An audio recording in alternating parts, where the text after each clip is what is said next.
Hello， 大家好。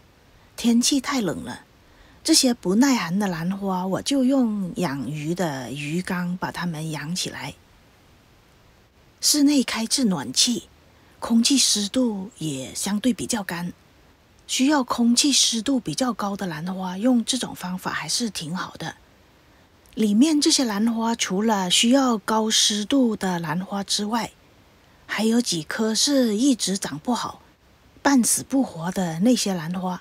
把它们放到这个鱼缸里面之后呢，情况也是有很大的改变。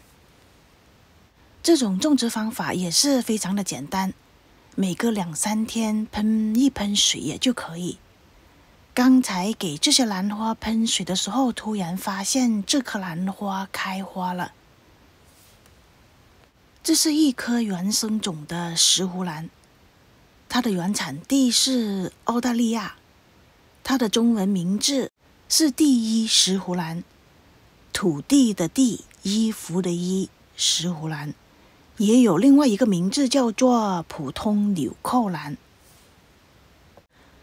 这边有一个花苞，尺寸非常的小，大概也就1厘米的尺寸那么大。我刚才是看见了这个花苞，把它拿出来看了一下，才发现左边这边已经有一朵花开了。花实在是太小了，想把它拍清楚一点都没有办法对焦。网上的资料说它的花是有香味的，是一种比较奇特的香味。由于它是一直长在鱼缸里面，我也没有闻到它有花香。花期不算很长，大约就2个星期左右。花苞的颜色现在看上去是粉绿色，到开花的时候，花是有一点粉粉的颜色。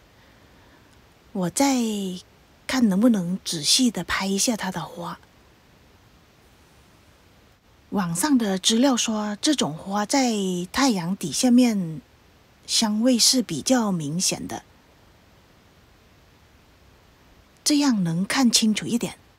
这个就是它开花时的模样，粉粉的，晶莹剔透的，也是蛮好看的。这是一棵非常容易种植、非常适合新手种植的一棵石斛兰。它对光线的要求也就是中光，不能直接的晒太阳。对温度没什么要求，它可以忍耐高温，也可以忍受寒冷。这个就是它的名签。在种植上，由于它的根系非常的细小，用的植料最好是用水苔或者是非常细小的树皮。对水分的要求也就是见干见湿，只要水苔干了就给它喷一点水。